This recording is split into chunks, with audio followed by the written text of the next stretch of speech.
Hi guys, welcome back to my channel. So today I am finally filming my breastfeeding video. This video has been a long time coming. This is actually my third time filming this video. Third time's a charm.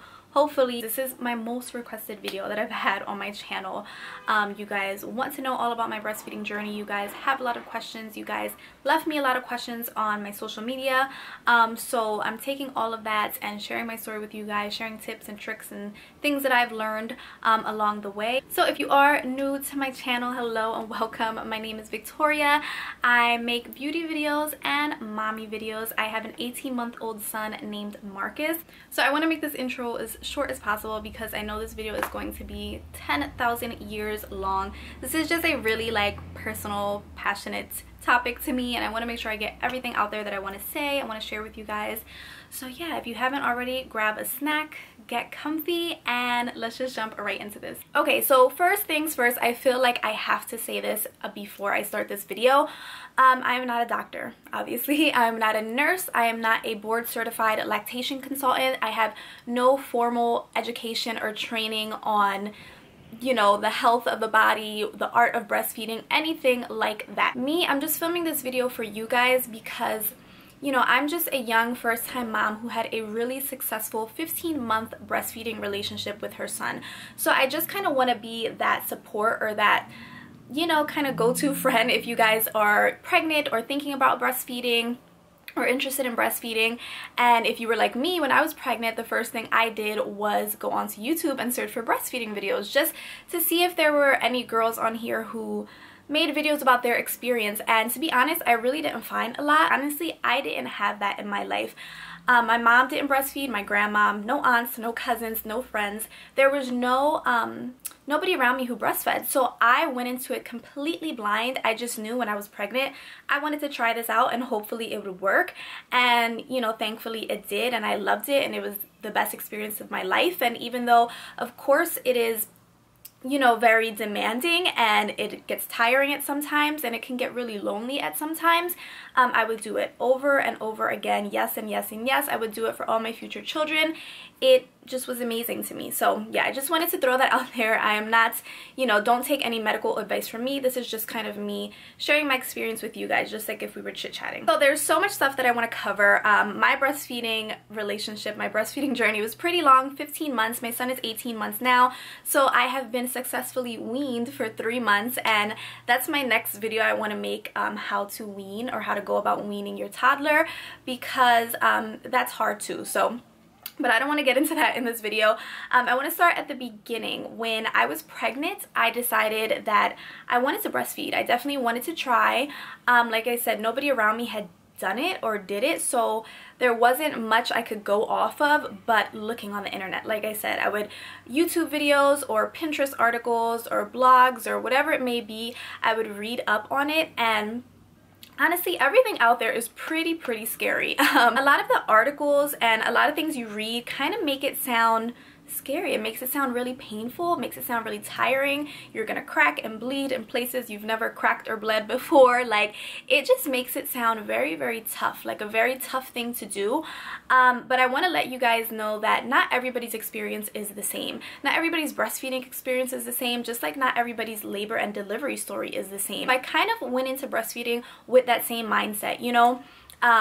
Of course, a lot of women have pain and troubles and struggle, but that doesn't have to be my story. That doesn't have to be everybody's story. So I kind of went into it with an open mind and an open body to just try to do this. This is what my body was made to do, and let's see how it goes. So there were a few things that I knew I wanted to do in the hospital right after delivery to kind of help my breastfeeding journey and make it a little easier for me. The first thing you want to do is skin to skin, and I'm pretty sure they offer this to everybody at every hospital. Basically, after you have your baby, you get the opportunity to lay skin to skin with him or her. Basically, you just pull down your hospital gown and the baby will be undressed and you guys can bond. I know at my hospital it was for 2 hours. I got to stay like that and hold him, and he got to nuzzle around, and there's just so many benefits to skin to skin. I leave a bunch of links down below too if you guys are interested. When I was pregnant, all I did was read articles on a bunch of different things. So if you're like me and you just like to kind of research on your own, I'll leave a lot of links down below. So if you want to, and if you're physically able to, I definitely think skin to skin is really, really important. Even if you're not breastfeeding, it just, helps with that bond and helps you kind of like nurture and become like super attached to your baby in those first 2 hours after the baby is born. And when I did skin to skin with my son, I just let him like nuzzle around my chest, and it was just getting familiar with that scent and that area that was gonna be, you know, for feeding. And he kind of went around my nip a little bit. He wasn't really like latching or feeding on. He put his mouth on it a little bit and then would just like nuzzle up. So it just kind of starts that little bond and that little relationship for you guys for this area. And I just thought it was like the best thing ever. So definitely, if you're physically able to and if you want to, definitely do skin to skin, even if you're not breastfeeding. But if you are, I definitely think it like helps jump that relationship and that bond that you guys will have. And after skin to skin, they usually will take your baby to finish, you know, taking all his vitals and making sure he's good. And then in my hospital, they moved me to my recovery room. Where I had the baby was different from where I was going to stay for the next 2 days. So they would take my son after that skin to skin, those first 2 hours, and usually they would take him a bath. I did a lot of research on delaying a baby's first bath. It's a very like personal decision, like if it doesn't go with your beliefs or if you think it's weird or whatever.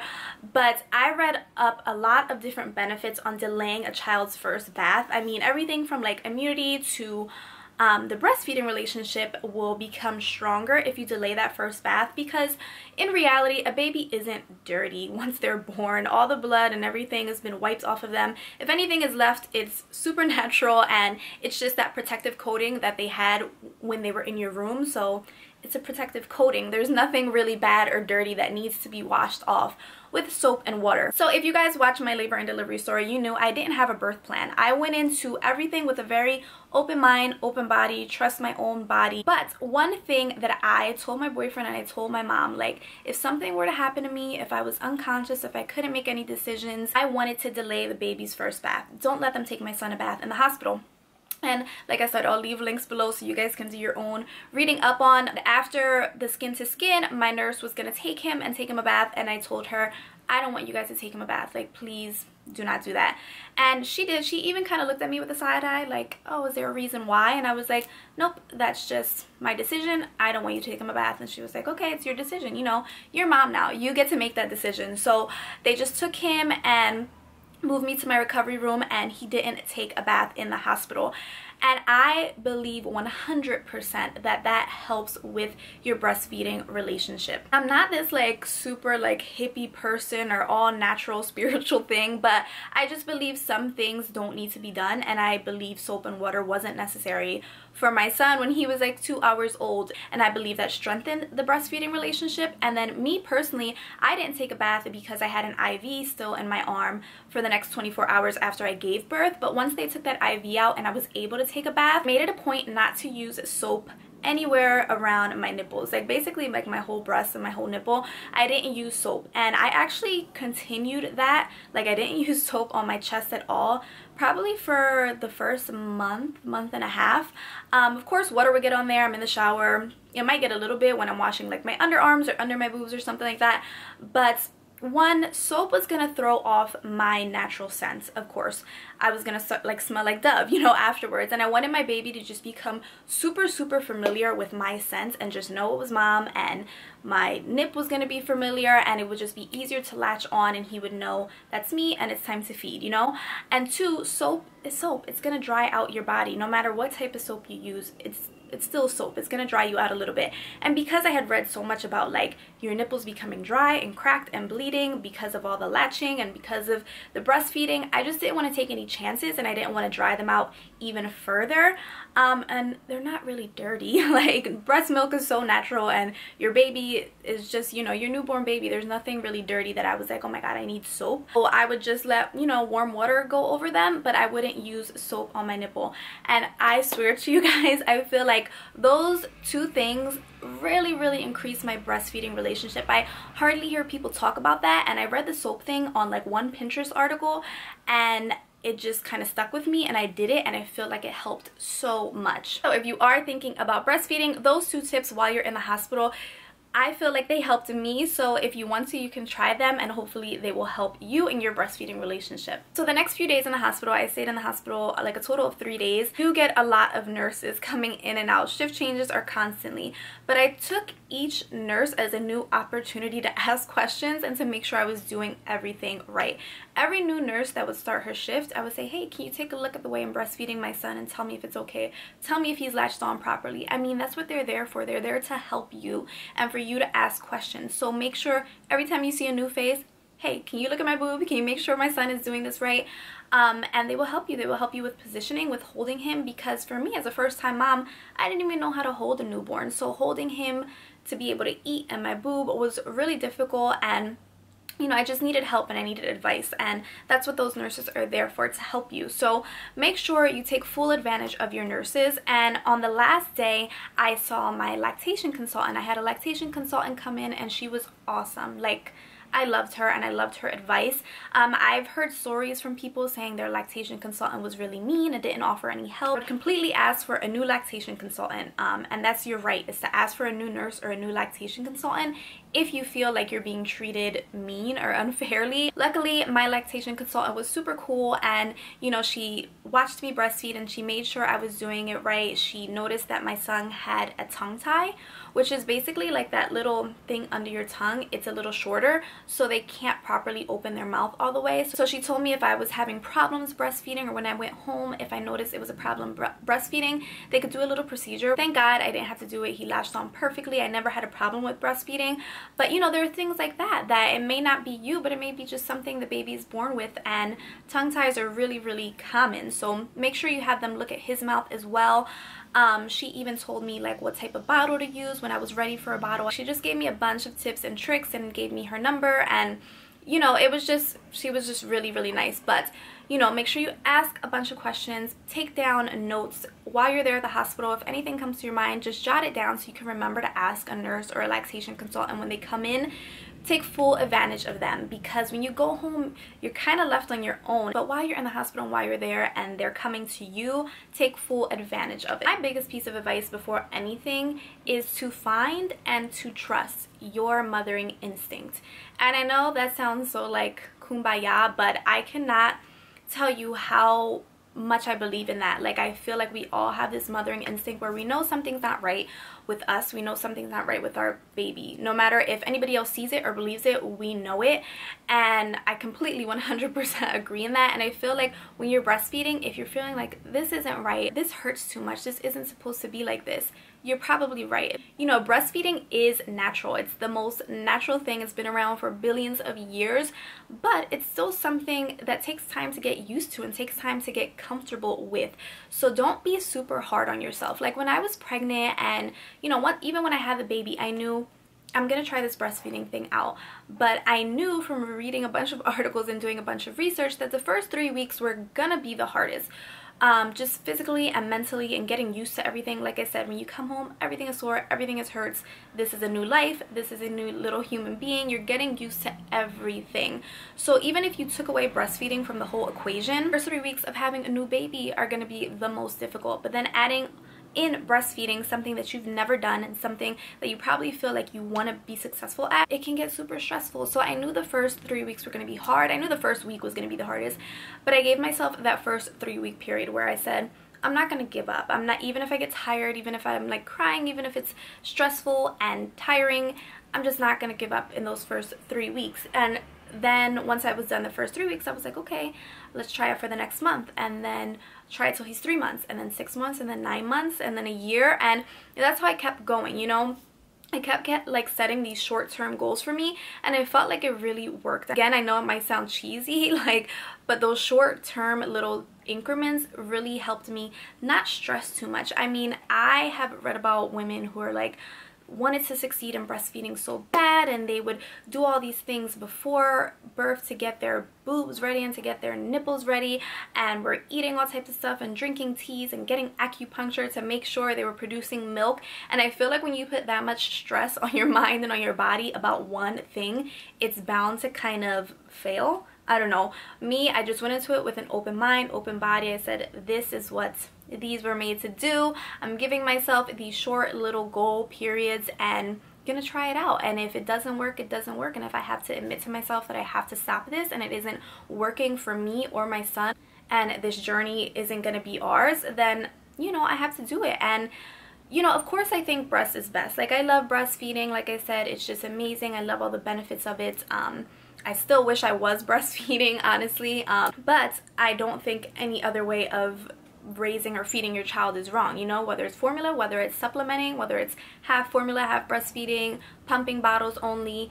Fed is best, healthy is best. So as long as you're taking care of your child and you love them and you're worried about their health and feeding, you're a great mother. Honestly, the majority of your guys' questions on Snapchat, on Instagram, were all about how do I keep my supply up. Now, the biggest piece of advice and what helped me, I feel like, develop a super big supply, like I never didn't have milk for my child, I was constantly leaking and constantly engorged, is because I fed so frequently. The breastfeeding relationship is all about supply and demand, just like everything else in this world.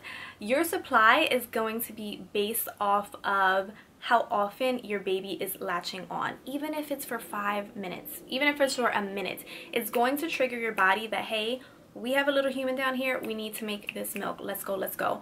You know, you never feed by the clock. When it's breastfeeding, don't go by, oh my god, I fed him at 10, so I'm not gonna feed him again until 12.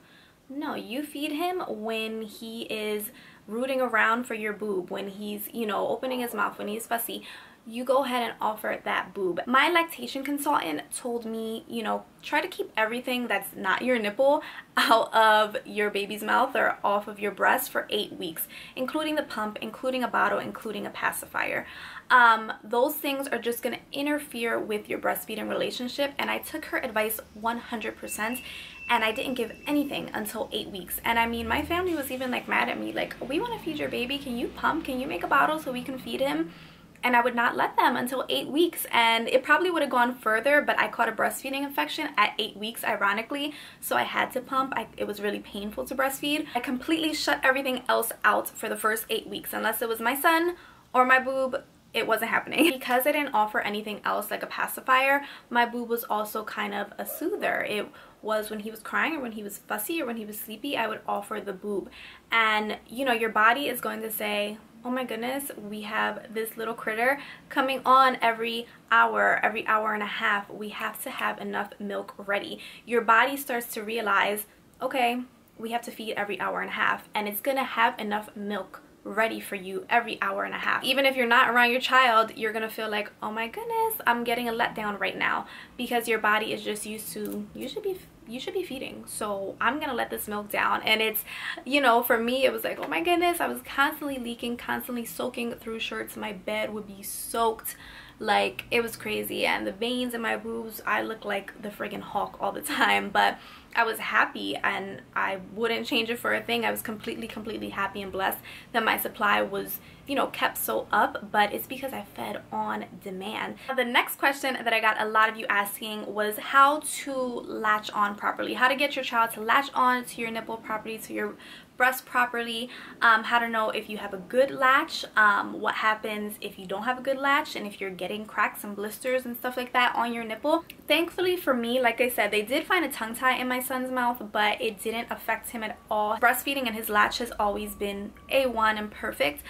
But it is really important to make sure your child has a good latch. That's where it all starts. A really good tip that I got from the hospital was nip to nose. If you remember that little phrase, that'll help you make sure you get a good latch every time. Nipple to nose. So basically, when you're cradling your child, you want to make sure that your nipple is facing his or her nose every time you go to offer the breast. You don't want to like try to put it in like their mouth like this or going down or whatever. If you offer it towards their nose, it's going to go towards the root of their mouth, and if it goes towards the root of their mouth, it's going to take in more of your whole nipple, because you basically want your whole nipple area to be covered. You kind of don't want no dark part showing of your nipple. You want a lot of it to be in their mouth so they can get a full latch. Just like if you were offering a nipple from a bottle, you don't want just the tip of the bottle nipple to be in their mouth. You want the whole thing in their mouth. So think of your nipple, your breast, the same way, and offer your nipple towards their nose. And I know it's kind of like confusing. I'll link a link down below so you can kind of see a picture of what I mean. But if you're offering it towards their nose, they're gonna kind of open their mouth even wider. to take it in, and you want them to open their mouth really wide. You don't want them to just be like and get the tip of your nipple. That's gonna hurt. Like, hell yeah, that's gonna hurt no matter who's doing that. Also, common sense, but you want clothing out of the way. You don't want any like crazy tops and straps or bras with underwires. Girl, I just started wearing bras with underwires like this month because it's really hard to move a bra with an underwire out the way. It can kind of restrict your breasts, and when you get milk in them, it can just cause clogged ducts and stuff like that. So you want really comfortable clothes on. You want to make sure you invest in nursing bras. They don't have to be the most expensive things. My favorite nursing bras that I had my whole 15 months were from Walmart, like $9 for like a 2-pack, and I swear by them. And I think I'm gonna do like a favorite products of breastfeeding, so I can talk about like my favorite breastfeeding pads and ointments and bras and stuff like that, just to share with you guys, and bottles and pumps, whatever. Let me know if you would want that, just because I don't want to put it in this video, because we would literally be sitting here for like 2 hours if I talked about everything that I wanted to talk about breastfeeding. But yeah, make sure comfortable clothing out of the way, stuff that you can pull to the side or pull down. Shirts, I was always like in a v-neck because it was just way easier to do that. Nothing with like laces like this or crazy turtlenecks or anything like that. Like, you know, your breastfeeding is going to change a lot, even when it comes to your wardrobe. Like, trust me, it's going to change every little aspect of your life, but it's worth it. Worth it 1000%. Also, when you are feeding, you want to make sure that the baby's weight is supported by your arm. You don't want him like dangling or anything. And in the hospital, they'll give you different positions, like different ways to hold him. Mine was always just, you know, a regular cradle. Sometimes they call it like the football hold, where their head could be like in your palm and their body like under your arm, so you can feed that way. I never felt comfortable feeding him like that. It was always just a cradling position until around 5 months. I learned I could lay down and he can lay down, and we could just be laying on the bed together feeding. And then that was my jam. Like in the middle of the day, I would do that. Like I would lay down, because it takes a lot of the stress and strain off your back. So yeah, just make sure the baby's weight is being supported so they can feel secure. Always have their head, their chest, their belly, and their knees facing into you. You don't want just their head and then their whole body like facing straight or facing the other way. It's gonna be all like twisted and uncomfortable. You just want them very comfortable and very supported so they can latch on very well to your breast. Like I said, I unfortunately, or fortunately maybe, didn't have many people around me to give me advice, because sometimes too much advice is a bad thing too. When you're a parent, you realize that like gets kind of annoying. So don't go off of what everybody tells you to. Like, if it doesn't work for you, it doesn't work for you, and that's it. There's no rules to mothering, and there's no rules to you and your baby's relationship or your breastfeeding relationship. Even what I'm saying, it may not be good for you or right for you, or if you already breastfeed, you may be looking at me like, what? That's not right. It may not be right for you, but it's right for me, and I'm just sharing my story and just, you know, what works for me on my journey. So that's what I want to make clear too. Like, you know, we're all different people. A really cool piece of advice I remember getting and giving to you guys in that video was, once your baby is latched on, it may feel a little uncomfortable. Like, it's just, you know, suckling going on, and your letdown may hurt a little bit, but try to count to 10. And if once you get to 10 it still hurts, like actually hurts, try it again. Get him unlatched and try to latch on again, because latching on and breastfeeding shouldn't be painful. Don't let anyone tell you like, oh, that's normal, yeah, it's gonna hurt. No, it should not feel painful. Are you kidding me? Why would we all do it if it was supposed to hurt and supposed to feel painful and your nipples were supposed to crack? Like, no. If you are unsure or if you don't know, do not hesitate to ask for help. Call a pediatrician, call a lactation consultant, you know, just ask for help. Some other questions that I got, I'm just looking on my Instagram posts. Somebody asked like any tips for breastfeeding while you're out and about. I wasn't really comfortable breastfeeding like in public, like straight up breastfeeding, and I don't have a problem with it. Like, if I see anybody breastfeeding in public, like round of applause. Like, I'm so proud of them, because you have to normalize breastfeeding, and they're just feeding their child. There's nothing wrong, there's nothing weird about it, and I'm a complete advocate for it. But I think for me, I'm just self-conscious, and I'm always like really self-conscious about my body and stuff like that. So that's the reason I didn't do it. Plus, he would cough a lot when he breastfed in the beginning because I had a really forceful letdown, meaning like when my milk finally like let down into his mouth, it was like forceful, like it would shoot out a lot. So of course he would cough and I would want to like, you know, rip off the blanket and pick him up and tap his back and stuff. So it was just a lot when it came to breastfeeding in public in the beginning. But my biggest advice, first of all, don't let anybody pressure you into feeding in a public bathroom. Don't do it. Don't ever do it. I just felt like so bad afterwards. Like I vowed to myself to never do that again. But like I said, I'm not like super comfortable breastfeeding in public, even though I feel like everybody should be. But with me, I would either go into the car, I would sit in the car, backseat of the car, and it was fine. But if I was out and like in the mall or something and I couldn't, find a really nice store like Macy's or Bloomingdale's or even like Burlington Coat or something like that. They have dressing rooms that have like the bigger one, which usually have a really big bench in them and a lot of room, so you can take your stroller right in there, sit on the bench and breastfeed in public, but like in private in your own little room. More places should have nursing rooms, really. Like Babies R Us, they have a specific nursing room with like a rocking chair and stuff like that in it. I know Targets are gonna start having nursing rooms in every store, which they should.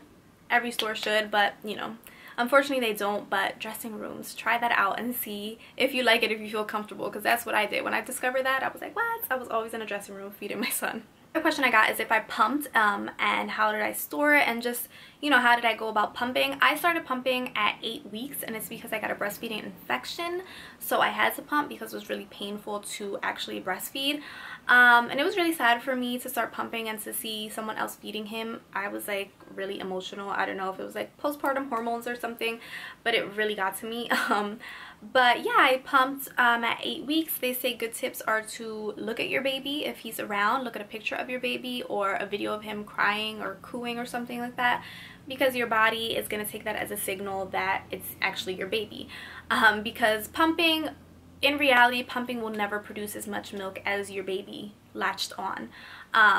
Even, you know, you could pump for 5 minutes or your baby could be latched on for 5 minutes. Your pump can get an ounce and your baby could get 3 ounces. Like, it just is what it is, the natural way. It's just going to take more out. Someone asked me about the best nipple cream, if I had any recommendations. I'm going to mention it in my tips, like my products video, but I never liked any nipple cream that I tried. The best nipple cream is breast milk, and I completely back that up 100%. I found that on Pinterest. You know, I'm like a Pinterest mom when I was pregnant. But breast milk has so many healing properties. Like, you can use it for like crazy things like eye infections and chapped lips, but it works if you just take a little bit, like if you hand express some breast milk, and if your nips are feeling sore or dry or anything like that, you can tap a little breast milk on and then let them air dry, and it works. It heals, and I completely 100% agree. It healed me up. It made me feel better than any nipple cream, any lanolin, any all natural, anything made my nips feel. So it isn't supposed to be like this painful experience. Yes, you may feel tender, you may feel pain, the letdown, still, like, thinking about it, it's like, oh, it feels like little needles going down. I remember when I was 8 weeks, I got an infection, and I knew I got an infection because I was like, oh my goodness, like my nipples hurt, and they haven't hurt since I had the baby, but they started feeling like super tender and sore and would be like literally excruciating when he would go to latch on. So I knew something was wrong, so I scheduled an appointment with my OB right away, and they told me I had an infection. And infections in breastfeeding, I'll talk about it now, are just something that basically you can't avoid. Like, if you're breastfeeding, you're probably gonna get an infection at least once throughout your whole breastfeeding journey. There are 3 you can get. The one that I had at 8 weeks is thrush, which is basically, even though it sounds kind of gross, is like basically a yeast infection on your nip. Because when you're breastfeeding, your nipple tends to stay really moist, and in a dark area, you just put your nursing bra back on and go. It doesn't get dry, and it can get an infection like that, and it'll cause like a rash, and it'll cause pain and tenderness in your nipple, and that's what I got.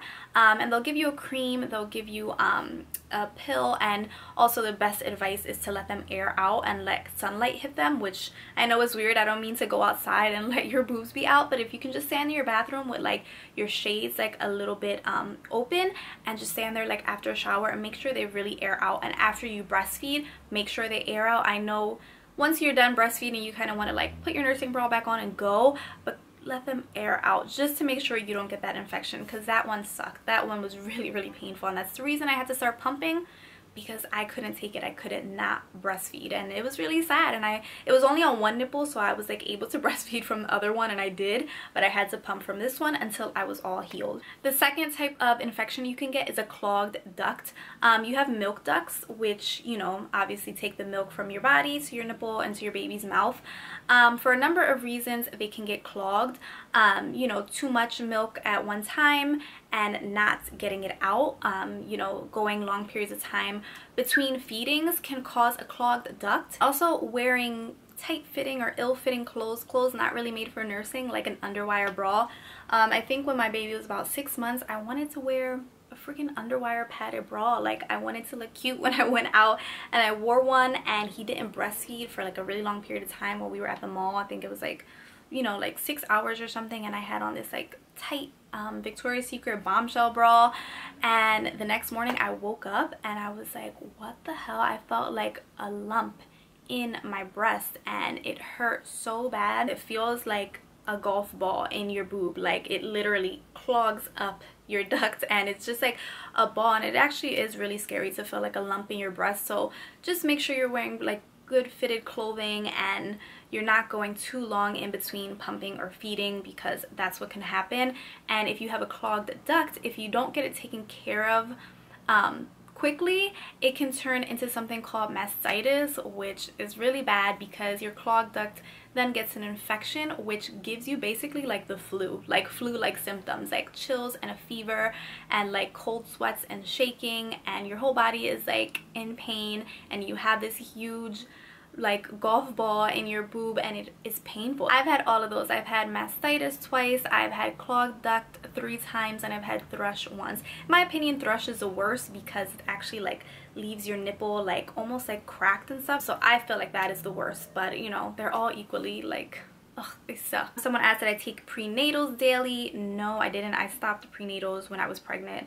They just made me feel really sick. The shape of your breast once you're breastfeeding, girl, they just get huge. They get like huge and flat, like in a span of like an hour. You can go from like a D to an A, and that does take a toll on your breasts, of course. Now that I'm weaned, I'm like, where did they go? Like, where are you?